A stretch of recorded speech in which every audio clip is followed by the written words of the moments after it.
It's the week for our Well Done You.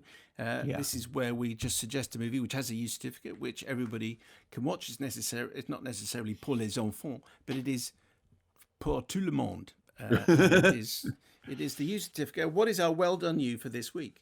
Okay, so our well done you for this week is actually it's a surprise because it's the 1967 version of Far from the Madding Crowd. Now, Oh, okay.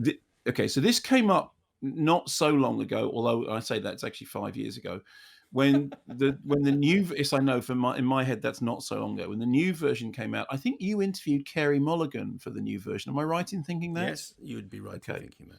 And it's Kerry Mulligan and Matthias Schoenaerts, whose name I can never pronounce properly, and directed by Thomas Vinterberg. And just before that version came out, they reissued the original version from 1967, which is Julie Christie and Terence Stamp, and I saw that just before I saw the remake. And I mean, I thought the original was absolutely astonishing, and of course, one of the most famous things about it is that it's shot by Nick Rogue. Nick Rogue is the cinematographer on it, and it's Terence Stamp, Alan Bates, Peter Finch, Julie Christie as you know as the central character, and it's her on the poster, everybody else that's surrounding her. And it is a great film, and it's well directed. Frederick Raphael did the screenplay, which is fairly true to the source, and it's thought of as a pretty much faithful adaptation. And it's directed by John Schlesinger, but more importantly than that, it's shot by Nick Rogue. And when you watch it again after all this time, because knowing about Nick Rogue then became the great visionary director who gave us things like Don't Look Now and The Man Who Fell to Earth and Walkabout and all those films. When you see the work that he does as the cinematographer on Far from the Madding Crowd, you go, okay, well, this is a directorial mind, at play. And what's really fascinating is that one of the most famous sequences in both versions of the film, there is a sequence in which somebody waving a sword around is essentially a kind of a seduction technique.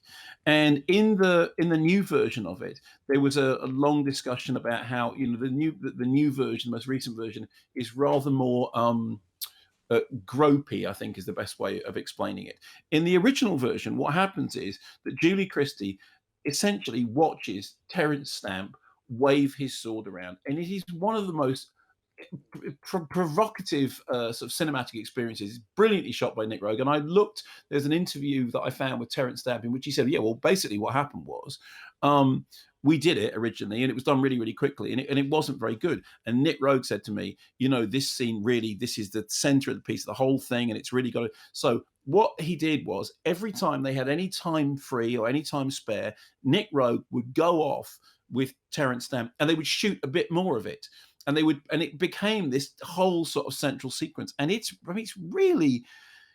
a guy running around and waving a sword around, but it's provocative and it's racy and it's I naughty don't and want this kind of thing. no, The well, whole okay, point of a so Well Done You is that it's a so you. here's the thing. I therefore was surprised to find out that the 1967 Far from the Madding Crowd had a U certificate.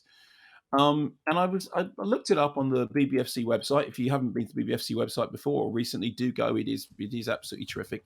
It turns out that there are some cuts made to various versions, but the original certification, when the film first came out, it was indeed rated a U certificate in 1967, and it has stayed a U certificate ever since. Although there have been, now it looks like on video, there have been trims of between 12 seconds, 26 seconds, 24 seconds.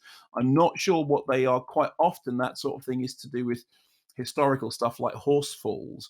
So I'm not sure what those cuts are, but the original version in 1967 is U certificate, and it has always been a U certificate film. And and I started thinking, it's a really great film and it's really, really interesting. But blimey, I'm surprised that it's a U certificate. At around the same time, we got an email, which I believe you have, Simon. Yes, yes, that's right. By the way, where can I see that, or is it just widely available? It's widely available. Widely I mean, available. it is widely available. Yes, I got an email from Martin Impey, okay, Yeah. who says, I would like, if I may, to propose a spin off to the Well Done You section of the program, possibly Okay. called something like "What the hell were you thinking?" as in the letter U, in which films which never should have been classified as U but were are discussed. The film that moves me to write is 1945's Leave Her to Heaven, starring Gene Tierney, in a rare example of a Technicolor film noir.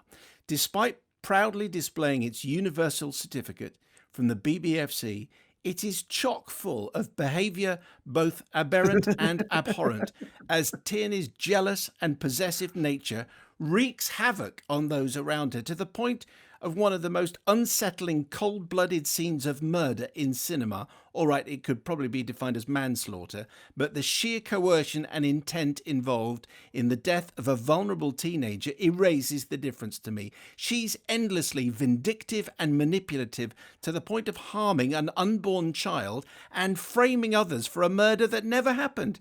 She's almost as scary as Catherine Byron in Black Narcissus.